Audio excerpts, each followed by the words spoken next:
Welcome back to Making Sense of Real Estate. We're here joined today by none other than Tom Jagucki. He is our real estate professional today.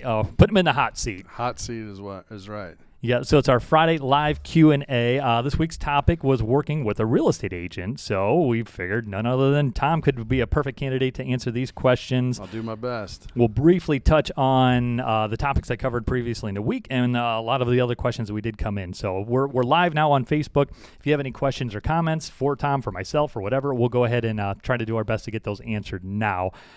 We pick up questions from LinkedIn, YouTube, Facebook throughout the week, and that's what we're going to ask Tom now. So, fire away. All right, Tom. So we cover working with real estate agents is this week's topic. At what point do I get an agent? Good question to start out. What point to get a real estate agent?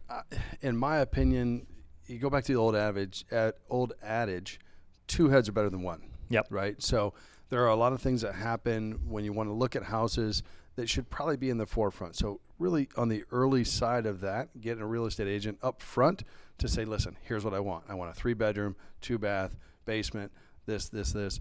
We're going to be able to vet those houses for you. Oh, I drove by this house. It looks perfect. Well, it doesn't have 4 of the things that you said you got to have in the next house. Yeah, you can't live without that. That's probably not going to be on the list. Now, those lists will change, okay, as we go through. So early on is the best time to get a real estate agent. We can look for what you're after and, hey, I saw the sign in the yard. Well, that one's pending. Yeah. It's been on the market for 45 days. Big yeah, challenge but it's now. going through. So it's an early stage is the best time to get a hold of us. Okay. All right. And we could talk all day on a lot of these topics here. We're just going to briefly touch on those. We got a few more to get through. So how do agents help with home showings? That's changed a lot over the last year or so. We've got a couple of new apps that we utilize within our system. And it used to be a little bit drawn out process where we would reach out to whoever had that listed and have to call and wait and call again and wait and send a text. Our system now is pretty automated where the home seller can approve that right away. It says, yes, that time works, and we will line up those showings. A lot of times there's multiple showings, one after another, and we'll take care of lining that up and making sure that the flow is correct. We're not zigzagging back and forth across town to see houses. So we're going to set those up for you and be able to get you in the door. Yep, use that showing time app. That's I think is what you're referring to then. So, yeah, just the routing sometimes is a challenge, especially if you're not familiar with the area here. That's you right. want to make sure you're working with somebody who knows the area. Okay, how do agents help with finding homes? Kind of hand in hand with that. Really, based on your early parameters that you tell us of things that you want to have in a house, we're going to be able to set that list up and in our search parameters. Technology is a big friend of ours these days. Be able to set those search parameters up because I might not see the house that fits your parameters, but it's going to email to you every morning. Yep. And you're going to get that notification and you're going to text me and be like, oh my God, that's a house. It's perfect for us. And then I'm going to go back and look at that, and then we're going to set up that showing right away through that showing time app and get you in the door real early. And speed is super important, especially in our market right now. The Tiffin area, I know a lot of markets are super hot right now, but right now it's go quick. You got to get there quick. All right. How do agents help with faster closings? Again, we could probably talk all day, but. Well, I watched your show the other day about this, and you touched on a lot of the good topics, and really it's managing the process, okay? Once we're agreed to terms, we've negotiated, we've agreed, our job now shifts. We're going to manage that process and make sure the lender has the paperwork they need, make sure the other agent has the paperwork they need, making sure that the appraiser has the paperwork they need, making sure the appraiser has a timeline of when they can get in, getting them in the house, managing that process. If we need to be there to help get dogs out or help get them in and access the house. Or not let the cat out. Or not let the cat out, right. So we're going to manage that process and make sure every step along the way, the right person has the right paperwork they need at the right time, which is going to get us to close faster. We're not delaying and waiting on anything. We're helping to manage. Opposed to somebody that's not familiar with the process at all. That's and right. Having never done it, and they're just waiting for the next phone call. Or we signed the contract, when do we close? Yeah, exactly. Well, a lot of steps in between. Yep. That's a good point. We're touching on the next week's topic. We'll get to that more in a minute here. Right. So, all right. Who does a real estate agent work for? So this would be some of our questions from the public here. So who does a real estate agent work for? So if you look at it from a perspective in the way we were taught in our educational process of getting a license for real estate, when you sign a listing contract, it's an employment contract. Okay. A listing contract meaning you're selling your home. You're selling your house. Hey, I want to sell my house at 123 Banana Street. I'm going to sign a listing agent with you, Bill Jones. You are now hired by me to perform a service and sell my home and market my home and get it on the market and get it in the MLSs. I've hired you to sell my home. Much the same when a customer is going to hire us to sell that home. There are situations where the customer can hire us to find them a home and buy a home with them. So if it was a buyer's agency, they would sign something with me that says, hey, I want you to represent me in buying a house. I don't care who I'm buying it from or where or when. You're my person. Yep. And that's a contract as well that we can get entered into. So then a couple of these kind of tie into there. So can a real estate can a real estate agent represent buyer and seller? Can a real estate agent work for both the buyer and seller? Absolutely. And that's twofold. I had this situation about a month ago. I had listed a home for sale. I was representing them as sellers. I then found them a home that they were moving into the next home, the next progression. So then I was representing them as buyers. At the same time, two separate transactions. Now you can take that the next step and say, well, can you represent both buyer and seller in the same transaction? The answer is yes. It's a little bit touchier because there's certain things you're not allowed to share information. If I'm working with a somebody seller, say, hey, you're working for me, pal, right? Yeah, How does that work? If the seller work? says, hey, here's what we've got the house listed for. We've got to get this number or higher. There's no way, no how I can share that information with a buyer. If a buyer says, hey, here's the number we're thinking about offering, what do you think?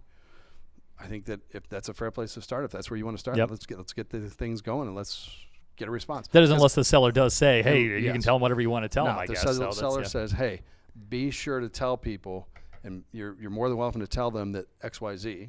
Yep. Hey, we had a new roof put on last year, or we had the ductwork cleaned.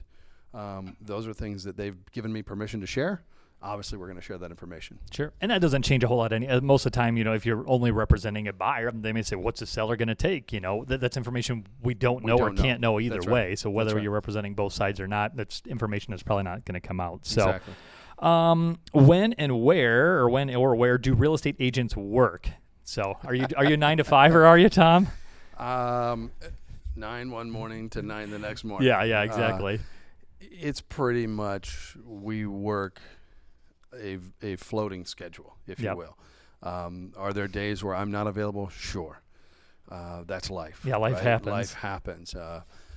And we've got more than one client that we're working with at a time. So in the most part, most real estate agents in the area will tell you, hey, feel free to call me up until 9 o'clock at night. Feel free to call up until 7 o'clock in the evening. Are we showing houses until dark and past dark? Yes. Yeah, yep. Are we showing houses, and we're leaving the house at 6 in the morning to get to that showing? Yes. We're going to work. I think it was that Saturday or something. You started pretty early. We're going to work around our client's schedule. Yeah. Again, I'm going to work as hard as I can for you as a buyer, for you as a seller, to make things happen. Sure. I'm always looking at it from the perspective, and this is one of the things that you're always saying is, do what's best for your client. Yep. Do what's best for the client. That's the golden rule of real estate. Yep. So then it kind of plays into wherever they need to go then. We're licensed in the state of Ohio. Licensed in the state of Ohio. We do tag up near the you're probably getting all kind of noise here. We're a working real estate office here, so if you're getting some. So we do, our licensure, and that's a good point, is good for the state of Ohio. Yep. Now, there are some agents out there that are licensed with dual state licensures in Michigan and Ohio, but ours here in the office, as far as I'm aware, is for the state of Ohio. Yep. And you don't want to go too far out of your expertise anyway. That's right. We know Seneca County, surrounding areas, sure, surrounding counties, but beyond that, if you're, down in Cincinnati, we're probably just going to refer you to a good agent down there then. So do what's best for your client, referring it. Yep. Okay, here's another one here. Again, might be a little trickier. How do real estate agent fees work, or how do we get paid? Who pays them? Again, we could talk all day on this, I'm sure, but we could. And there's a little bit of misconception out there. I think that some people think, oh, well, you showed me houses and you guys work at a real estate office, so you're getting a salary. That's not the case. We are independent contractors. We don't get compensated until a deal has closed, consummated, and been recorded, and then we get funded our commissions to the office. So you're saying I'm not paying you by the hour? I wish you were. But we get paid and compensated when a house sells and closes. Yep. Okay, so we don't get compensated just to go show 20 houses. Are we going to be upset to show you 20 houses? Probably not. Yeah. Are we going to, if it's over a 2-year period? No, that's fine. That's what we're here for, the long haul. Yeah. But we want you to be faithful to us If we've done that due diligence and shown you 15, 20 houses, and you found this FSBO that you drove by that was absolutely Visible perfect, being a for sale by owner. for sale by owner, call your agent that you've been working with. They will represent you, again, to get to the closing table faster. Yep. Because we know all the steps and we know all the paperwork. And we've got those documents that are needed to get the deal done. Yeah, and you're touching on a lot there. There's a much bigger conversation dealing with for sale by owner situations there, which again, that's a whole nother week. Exactly, a whole nother week on that then. But specifically, as far as getting paid, then typically we charge the seller a commission to sell, and then typically yes, the seller's on board for the commission structure that they've signed up with their listing agent. They've agreed to pay a certain fee at that point. Correct. And of that, some of that is disseminated to the listing agent side and some disseminated to the buying agent side, and that's how we're compensated. Yep, and that's, I guess, the way we've typically explained it to a buyer would be, you're the selling agent offers part of their commission to us to solicit their buyers, entice to bring their buyers in. So it could be through any company or whatever. Then, so we're technically being paid by that split from the other company. Then, exactly. So it's not. So I guess true and accurate to say, we're necessarily working for free. As a buyer representation, doesn't directly cost the buyer any money. We're just being compensated that way. So again, a much bigger conversation. Yep. We'll kind of keep this short here. Most of the time. Yep. Yep. Okay, here's a pretty loaded one here. Oh boy. What all can a real estate agent do? What can Tom Jagucki do? I can manage the process. I'm going to help show you homes. And at the same time, I'm going to give you my expertise over the years of doing this, of being in sales and helping people and guiding the process. Am I going to tell you what to do? No, absolutely not. Most likely, I'm going to give you some scenarios and say, listen, here's a situation. In the past, we just had this happen. Situation before. And here's a couple of different options of different ways that it can go. What would you like to do? It's ultimately up to that customer, that buyer, and or that seller to make the decision. It's my job to give them real world experience and guide them through what has worked, what has happened in the past, how has it been negotiated out in the past. Sure. And that's our expertise in doing this job. And in doing this with multiple houses, multiple situations. Yep. And there, again, we could talk all day on that then, but you wear a lot of hats as a real estate agent. So it's not only you're a trusted real estate advisor, you're giving advice on numbers and pricing and things like that. But, Tom, what do you think of that roof? What do you think of this? What do you think? Right. Should I hire a home inspector? Should I, Absolutely. The answer is yes. Yeah. So what can you do? You wear a lot of hats as a real estate agent. You got to know, a little about a lot. Here's a good scenario. What all do we do? Last week I had a customer who bought a new home. They moved. 3 weeks later, their Chewy dog food order came in and was shipped to their old house. Sure. I picked that up and delivered it to their new house. I happened to be in the area doing a showing. Said, listen, I'll just grab it. Grabbed the box. It was a lot heavier than I anticipated. Put it in the car. 2 days later, saw them, delivered it. They were happy as a clam, love me. But those are the types of things that we do. Did I get paid for that? No. Yeah. It's my customer. You're just there. You're taking care of your people. Absolutely. Right. So, oh my gosh, I can't think how many times with pets, with just I think a weekend or 2 weekends ago, a swing set. I showed up over there to get a lockbox off, and they're moving a swing set with a with a tractor. So I'm helping with that. Or I mean, you just don't know what you're going to get into. So, and that's part of the fun. Yeah. You never know what you're going to get into, and every day is different. Yeah. All right. Well, I think that's all. Let's see if we got any other live questions here. You did just fine, sir. You passed the test. Good. So, all right. We like to talk on the market. I guess give a specific update per the day, but we got for the week then. So we're going back a week from basically right now. There, okay. I think you got some stats for us, right? Live, Yep. New listings in the area. We've had 7 new listings in Tiffin. Okay, this is Tiffin specific. 7 new listings this week. All over the board, ranging from $70,000 through $560,000. So a full gamut range. Yeah, it's quite a spread. Only 7 new listings. Back on the market, looks like there's one that came back on the market.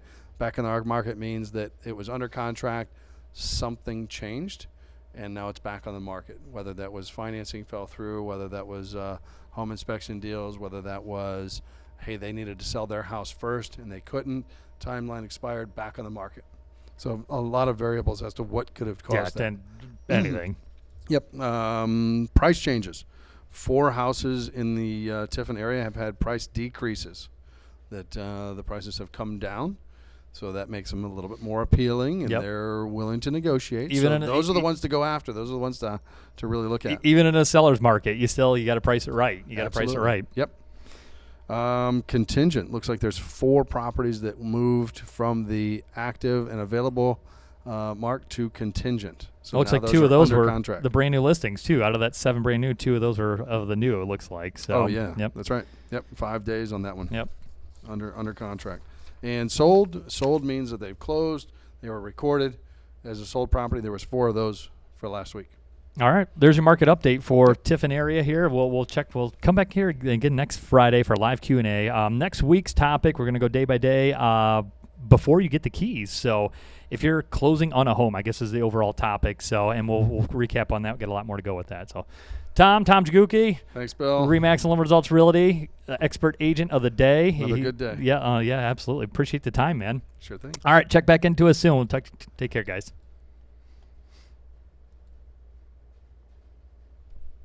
We should be done.